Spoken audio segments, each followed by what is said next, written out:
It is an incredible honor today to have Kasim Aslam on the podcast for a second time. We don't have a lot of repeat guests around here, but a handful of people will say yes to. Kasim is one of those. Kasim's the founder of 6, 7, and 8-figure businesses. His newest venture, Pareto Talent, specializes in recruiting, training, and matching high performance executive assistants with growing entrepreneurs. Our topic today, he's a hiring expert. His experience in hiring hundreds of people positions him as a legitimate expert with a unique perspective on how to find, train, and manage true peak performers. He's the author of the new book, Hire, the essential guide to building powerful teams and reclaiming your time. Awesome. I'm so glad you're here, man. Thanks for being on the show again. Dr. Will, thanks for having me. I'm flattered. This is going to be a great conversation. I've been looking forward to it. Welcome to Catalytic Leadership, the podcast designed to help leaders intentionally grow and thrive. Here is your host, author and leadership and executive coach, Dr. William Attaway. The audience, if they have not heard your first episode, I'm going to encourage them to go back and listen to that. They can find you, just search the show. You'll find Kasim's episode in there and find out a little bit more about him. Today, I want to talk about your new book, because this is a topic that I hear people struggling with all the time. Clients that I work with, groups that I work with, masterminds that I work with, hiring is difficult. Hiring well, even more so. So I would love for you to talk about the book, why you wrote it, and how you think this is going to make a difference. The why I wrote it is interesting. I set out to write a book called Delegate. So I didn't want to write a book on hiring. I was going to write a book on delegation.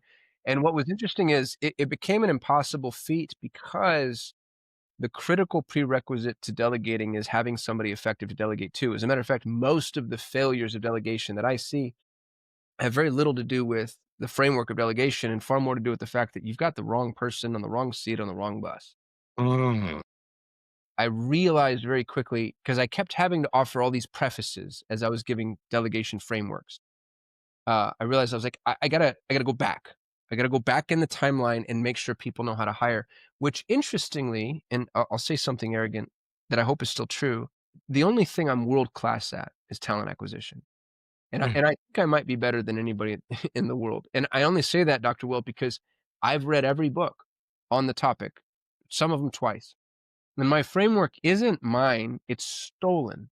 I'm Dr. Frankenstein, and I just built the monster. I spent 20 years taking little pieces from here and little pieces from there and piecing them all together. And I have a 7 steps. Everybody who's listening is 7 steps away from the best hire they've ever had in their entire life.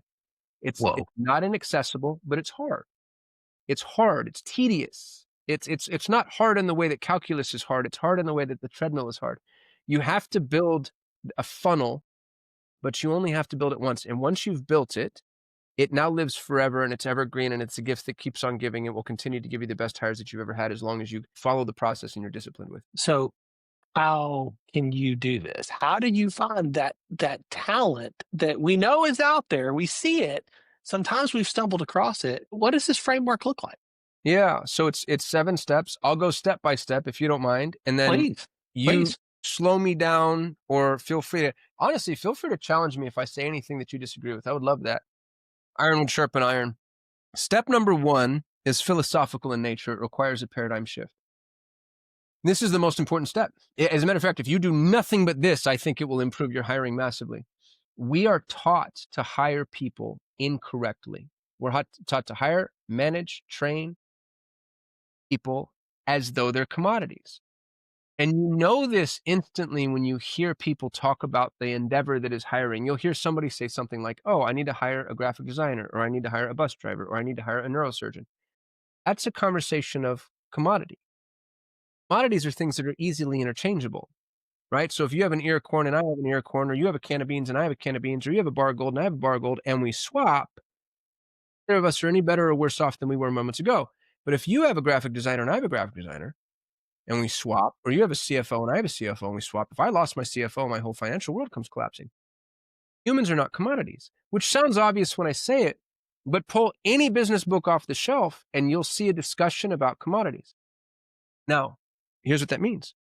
You buy commodities. The smart way to buy commodities is to pay the least to get the most, right? That's if I'm buying beans, I want the most beans for the least amount of money.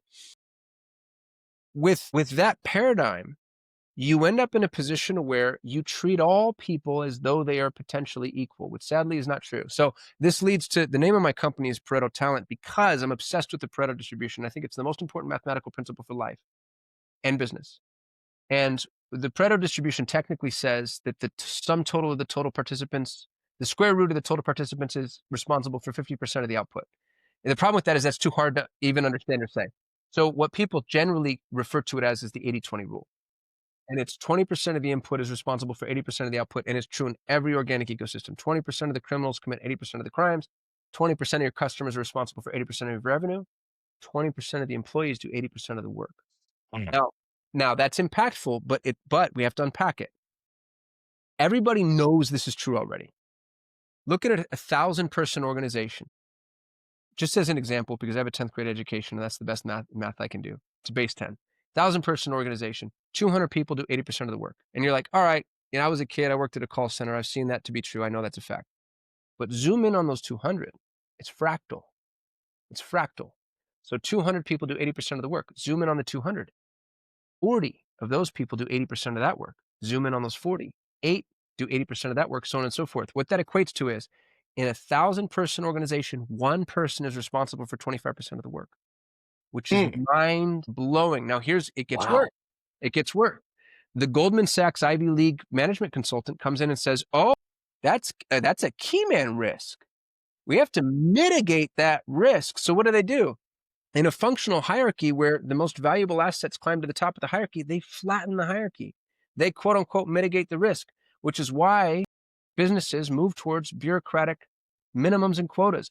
They're literally enforcing the average. They're looking for and incentivizing for mediocrity because they can't stand seeing existential crisis on a spreadsheet. When I sold Solutions 8, I built the #1 ranked Google Ads agency in the world.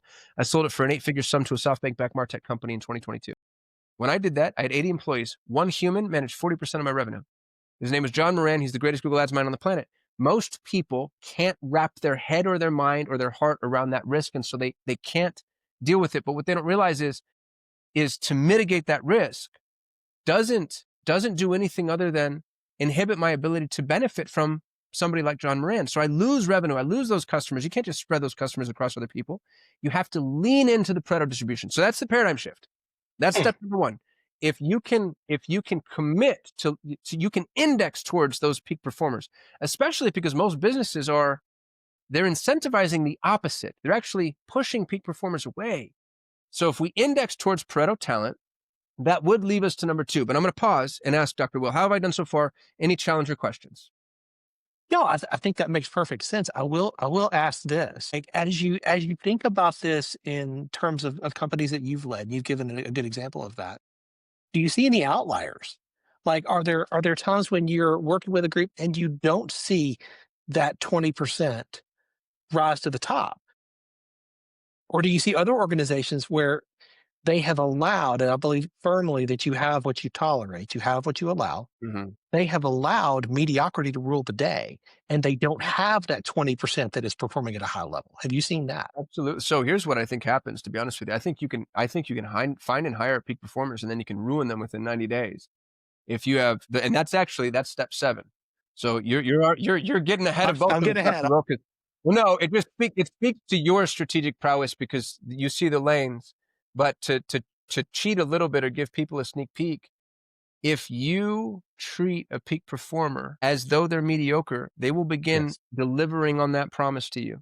And it's hard to fix. So there's risks, but the risks are very mitigatable, and we'll talk about how to mitigate those risks. That's really good. Please keep going. This is great. Step 2, people say, well, Kasim, how do I get these peak performers? My answer is going to be repellent. And it just is what it is. You have to pay more. Winners want to win, and money's how we keep score. And when you're taught to hire people like commodities, let's say, to use round numbers again, that, you're hiring the graphic designer we talked about moments ago, and a graphic designer costs, 75 to 100 rubies. And for 75 to 100 rubies, you can get a graphic designer. Well, how do you buy commodities?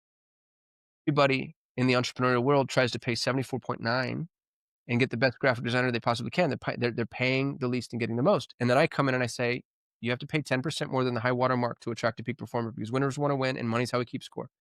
And then they go, gosh, Kasim, you don't understand my margins. You don't understand my business. You don't understand my model, my scalability. And I say, no, you don't understand math.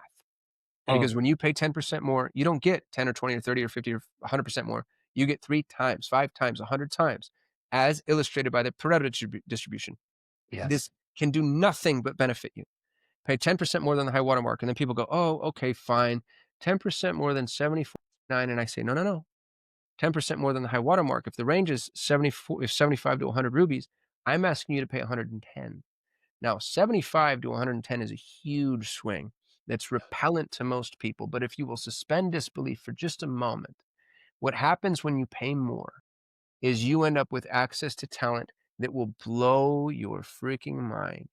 And the leverageability of that talent, especially in a post-AI world, is incalculable. It's impossible for me to hyperbolize, which is why the Pareto distribution exists as a framework, because it helps you understand it if you realize you're indexing towards Pareto. An example, the average Google Ads specialist out of India was paid $500 a month by Google. I used to steal Google's people. They have 3 offices in India. I'd wait till they reach a glass ceiling, and I would just go poach Google's best people. I had a young man working for me. He's one of the best specialists I've ever had. I paid him 9 times what his peers made. So the average Google Ads specialist at the time is making $500 a month in India. I'm paying $4,500 a month. And I had friends tell me, dude, what are you doing? You're poisoning the well. You're ruining the market. But what happened? I got the best of the best of the best of the best of the best. Now, he managed my top client who paid me $54,000 a month. They were a publicly traded pet supplement company that spent millions of dollars a month. I couldn't have had them without him. I needed the triple PhD brilliant human. And that was one of 15 of his clients. The math can't not math. So step 2 isn't just pay more. Step 2 is attract. So in order to properly attract a peak performer, you need to be the type of place that a peak performer would want to work. This is your job posting, by the way. Your job posting is a sales letter. Most job postings that we see, if you go to Jobbing or Monster or Indeed, and go just scroll the job postings, and you're going to see things like you must comply with all rules and regulations or you'll be publicly flogged, right? Like, who'd want to live in those conditions? Who'd want to work there? Be a fun place to work. And pay more doesn't just mean money. It means lots of things. It means respect. It means time. It means adherence. It means authorship creates ownership. It's like treat them like an adult. Let them work from home on a semi-flexible schedule doing meaningful work. Whatever it is that you can give. Pay more. Be public about that. And if you do that, if you're the type of place that people want to work, you should get inundated with applications as long as you comply with step 3. Step 3 is a distribution strategy. Here's what I see businesses doing improperly all the time.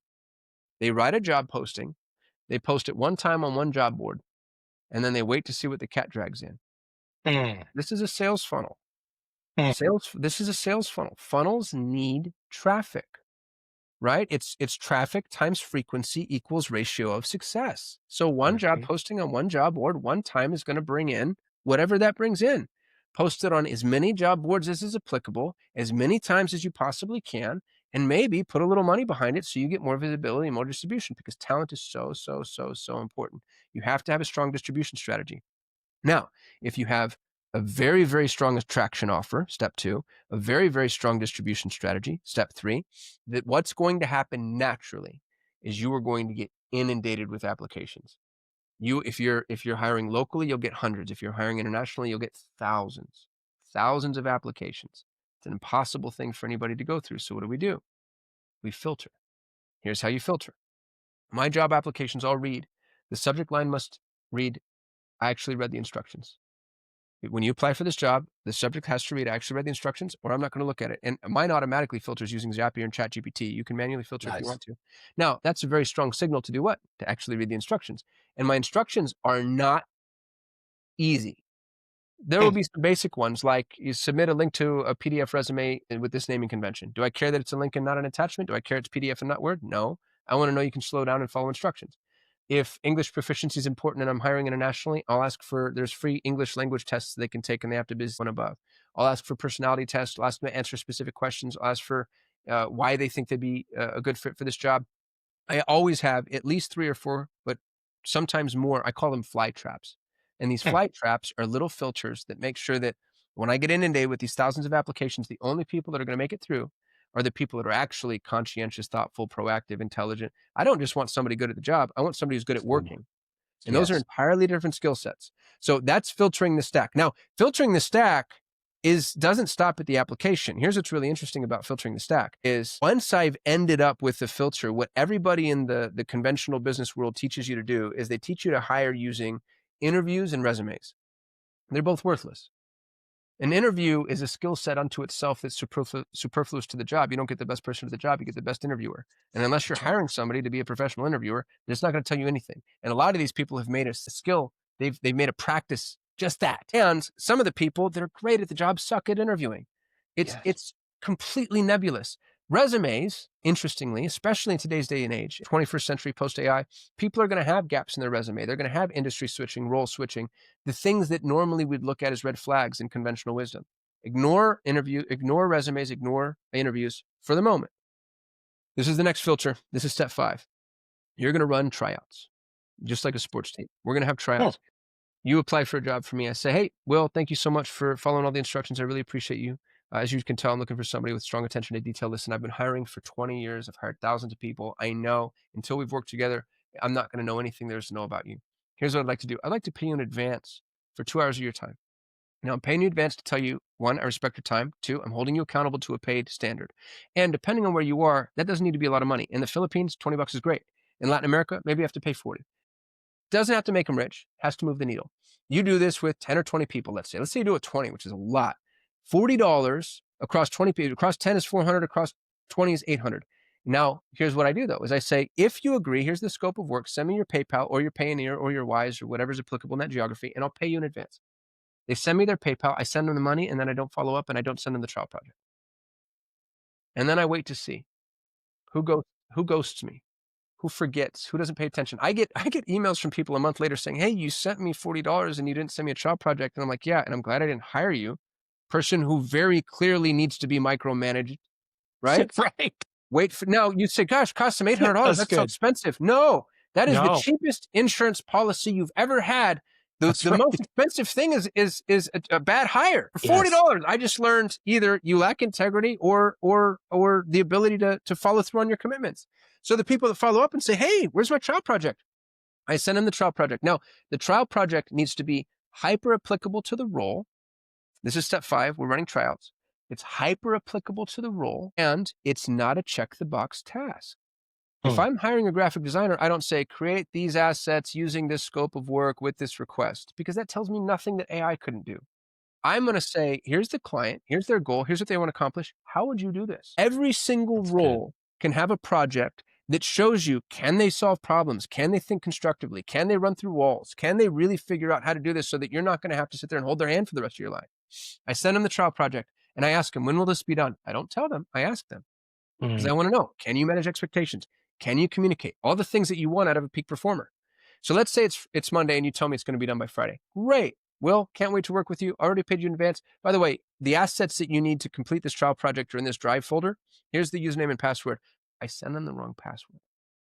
And then I wait to see how long until they follow up. Because if I get a frantic email Thursday night, now I know you're not the type of person that checks to make sure you have all the assets in order to do a project, right?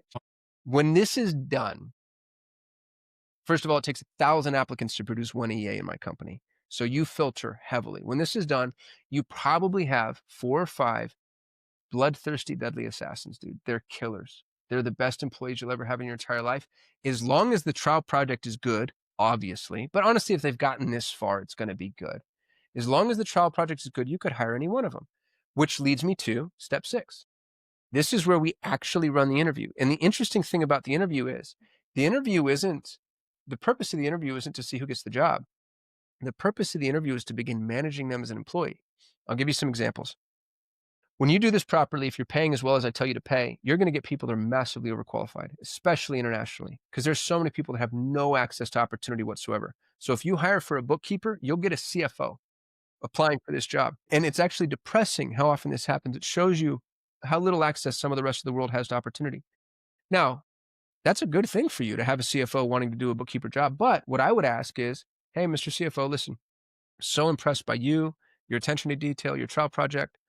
Love to bring you on. And you are massively overqualified for this. Can you talk to me a little bit about that? Like, if I ask you to take out the trash or do this grunt work, is that going to be a problem for you? I want to know there's no entitlement. I want to know I'm managing expectations up front. And then I ask questions relevant to the role. Another example would be if there are issues from a managerial perspective that you run into with your current employees. For example, I have a friend who does not comp his employees the bonuses they're offered until they get a review from their clients. You do the job, you're deserved a certain bonus as long as I get my review. If they don't get the review, they don't get the bonus. Now, when he manages employees, if you hire somebody and tell them that rule, that feels like a bait and switch. And it's very contentious. So I taught him, bring it up in the interview. Will, would love to hire you. Really excited to have you in this client manager role. I need you to know, if I don't get the NPS report from your clients on a quarterly basis, you don't get your bonus. Talk to me about your ability to get the NPS reports. Take everything that's hard about the role, bring it into the interview. And now get them to sell you on it. And guess what? It's no longer hard in the management process. That's step 6.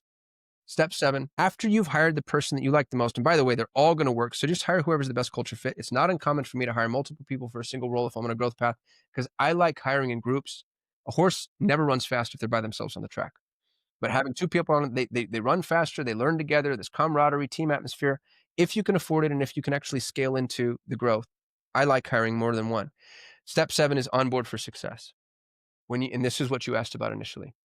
When you bring in a peak performer, and dude, we all do it, but it's so devastatingly detrimental. Authorship creates ownership. Your input to this person is unnecessary. Shut up. The worst thing you can do to an adept human being is look over their shoulder and be like, oh, you know what? I changed that square to a circle and changed the red to blue, and I don't like where you put that line. And instantly, every person on the planet takes their hand on the wheel and they're like, all right, you're driving. And even if they don't know it, subconsciously, that's now your work product. In 2 weeks, 2 months, 2 years from now, if it doesn't work, if it fails, if it breaks, it's like, dude, you're the one that told me the square should be a circle. If it's objectively wrong, critique it. If it's objectively wrong, hey, just so you know, the studs have to be 18 inches apart, because if they're not, they don't pass inspection. That's a good critique. But, I don't like the color of the studs you use here. Shut up! Chances are, by the way, you're an old fogey that doesn't know what the hell you're talking about because you're a graybeard that's been doing this forever, and the kid probably knows something, right? You and me both. Authorship creates ownership. Get out of their way. Delegate projects, not tasks. If you're delegating tasks, you're not delegating, you're micromanaging. I have a rule called the 262 rule. If you give somebody 10 things to do, they're going to suck miserably at 2 of them. They're going to do 6 great. Check the box. The job is done. They're going to do 2 better than any human has ever done in the history of work. And do you know what we all do, Will? What we're taught to do by our business books? We go focus on the 2 things they suck at. And we're like, we're going to get you there, kid. And here's a performance improvement program, and you can shadow Johnny because he's doing so well. Why don't we slow him down and get him to explain everything he's doing to you? Stop making him do those 2 things. Go focus on the 2 things that they're amazing at. And congratulations, you found yourself Pareto Talent. Every human is a miracle. Every human being is capable of incalculable value. But if you judge a fish by its ability to climb a tree, it spends its whole life thinking it's stupid. The only benefit small businesses have, we are at a disadvantage along every level of analysis except one. Big businesses can't treat people like miracles. They need cogs and wheels. You and me, dude, if you're sub 100 employees, every person can be maximized to the degree that God intended. You get to alchemize the human endeavor to a point that I can't begin to hyperbolize. Why wouldn't we do that? Especially in a post-AI world where peak performers can become nuclear weapons that are scaled to infinite degrees. Let people go. Let them run. Let them do the thing. Let them make mistakes. And if you do that, you mentioned at the beginning of this call, I built 6 multi-million-dollar businesses. I'm on my 3rd exit. I have a portfolio of 17 businesses. I don't manage one of them. I'm not any smarter than anybody else listening. The only thing I'm good at is talent. Because as an entrepreneur, if you can crack talent, you don't need to crack anything else. Until you crack talent, you have to crack everything else yourself. You have to go figure out finance, ops, HR, marketing, sales, fulfillment, ascension, legal, I don't have to do any of that. You bring me a problem, I go find the talent. Here, bam, done, did it. Chances are I already have the talent, right? Because once you bring on talented people cascade themselves. You crack talent, you'll never have another job again. I got a portfolio of 17 businesses. I don't run one of them. Not one. Because I know talent. That's all you need to know. And I've given people the blueprint, top to bottom, start to finish. That's the entire checklist. Where to begin? Like, I'm such a fan first of that framework. You hit on so many things, but you know what I love most about so many pieces, phenomenal. The thing I love most is that you are approaching this from the perspective that people have value individually, that they have worth. And you are treating them with value and worth throughout the entire process. Going back to the first piece, they're not commodities, they're not interchangeable cogs in a machine. They're actual 3D human beings that have hopes and dreams. And that is how that entire process treats them. Mm-hmm. That is missing in the world. And that is so much value just in that, man. Like, that's my favorite part. Thanks, Dr. Will. Honestly, that's my favorite part too. I've ended up with people, dude, the relationships I've had, the employer-employee relationships I've had have been so inappropriate. You know, just the degree to which I love them and they love me. One of my EAs, young man, Ivan Bunin, I hired him when he was 20-some years old. He's a Ukrainian national who's going to school in Poland. Hired him as a VA. He became my EA. He became the company tech lead, became the CTO, helped manage my entire exit, is now my business partner and my best friend. And wow. I took my best EA and then I built a business finding and training EAs. And guess what? I don't do a damn thing. I talk to you like this. I generate the leads and he does everything else. And we have almost 100 EAs placed. And what a blessing he is, man. And I've changed his life and he's changed mine. He's a millionaire. I like to say I've made the kid a millionaire. I haven't. He made himself a millionaire, but I gave him access to those opportunities. One of my EAs is with Tim Bratton. Tim Bratton is the co-founder, the founder of Rhapsody, which became Spotify, I think. Yeah. He's the first guy to do a deal with all 5 networks. He's done an IPO, a reverse IPO. He's done a $100 million company. Brilliant, brilliant, brilliant guy. He was one of my EAs. Him and the EA just filed a patent together. Tim put the EA's name on it. Imagine that, dude. Like, and I've got Justin Donald has one of my people. John Vroman has one of my people, like really high-end entrepreneurs. And the impact the EA has on the entrepreneur and the impact the entrepreneur has on the EA. When you take somebody from Latin America, North Africa, East Europe, Asia, and you pay them more than they can make domestically, and you let them work from home, and you let them work on a semi-flexible schedule, it has anthropological impact. Yes. Just letting them work from home. When a mom is home, less teen gang involvement, less drug use, less teen pregnancy, higher school retention. Oh, and then you equip people to spend. You give spending power to people in emerging nations. The ripple impact, man.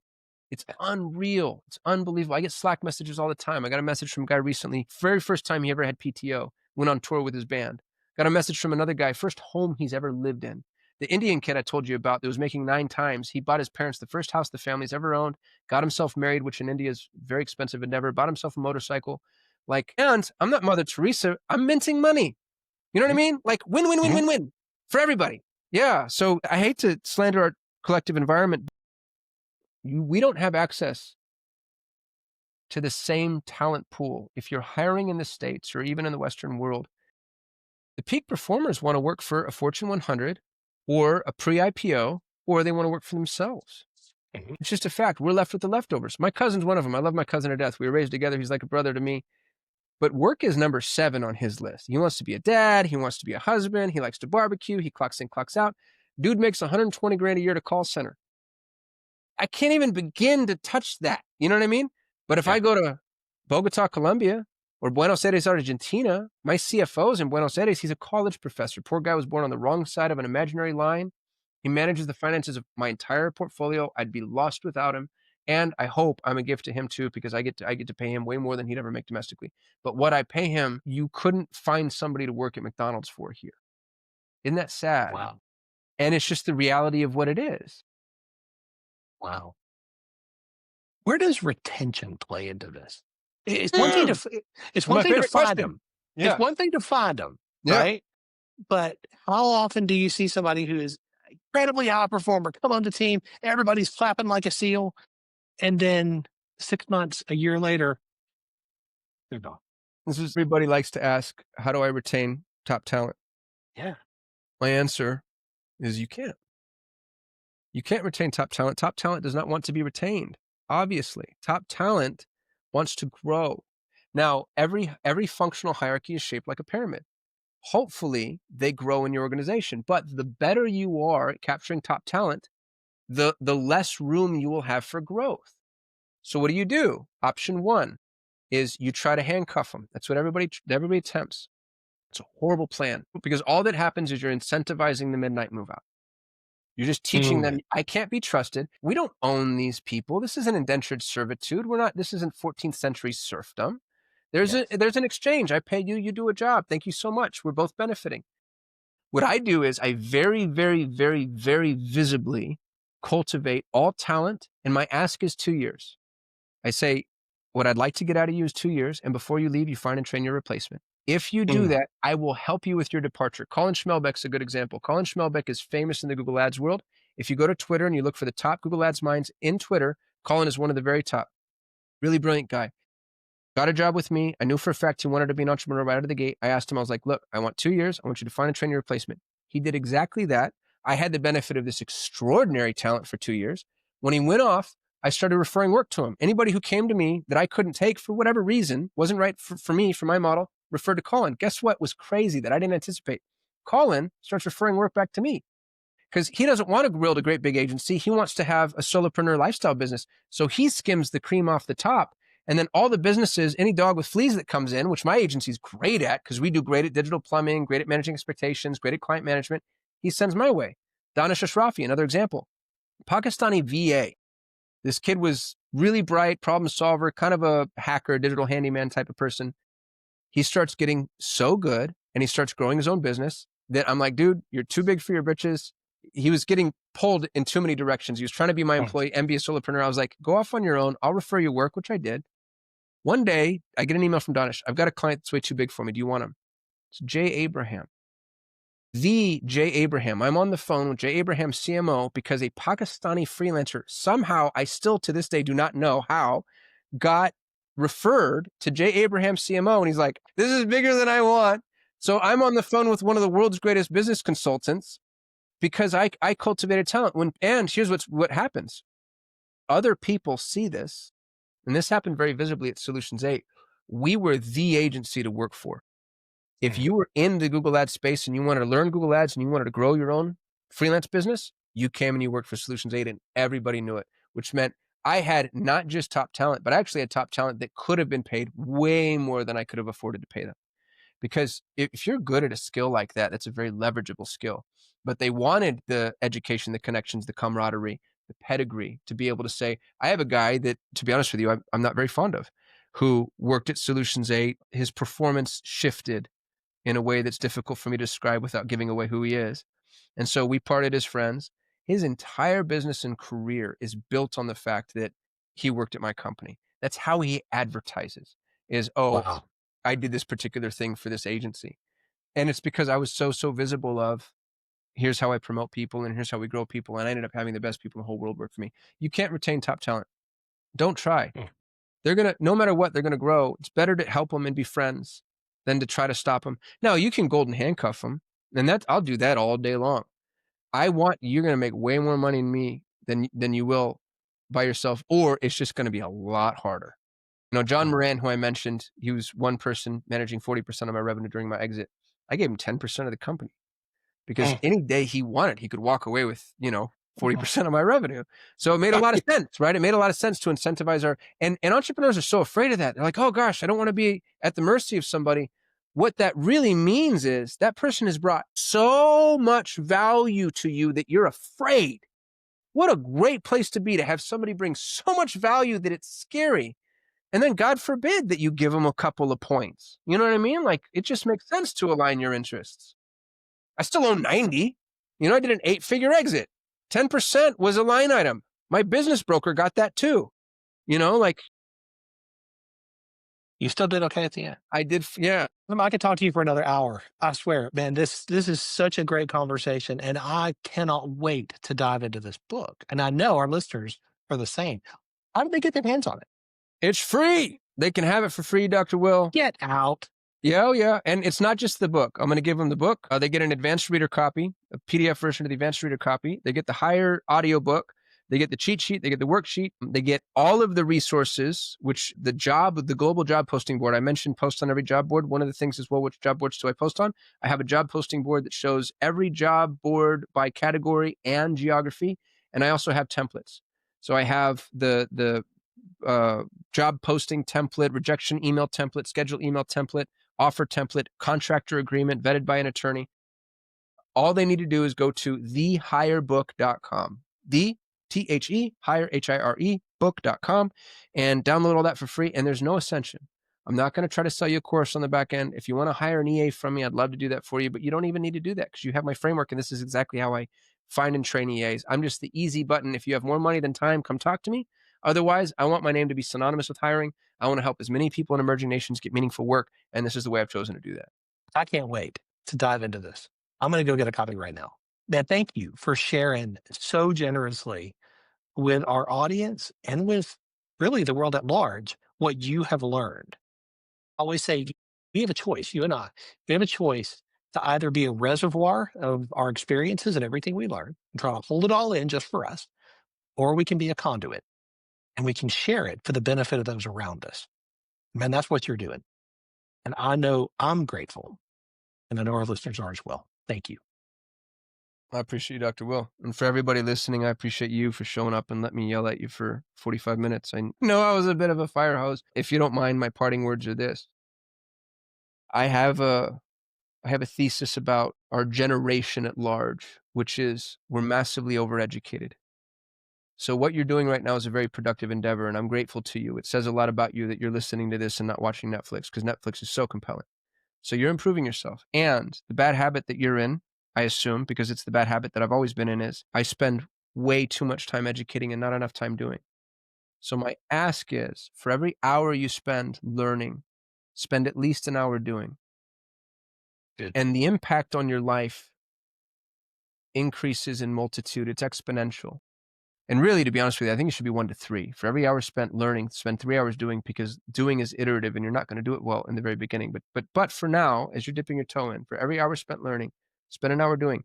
Go do something. Go take action. It doesn't have to even be take action on the thing I'm talking about, but take some amount of action that's pari passu with the time you spent learning, because otherwise it just becomes what I call productive procrastination.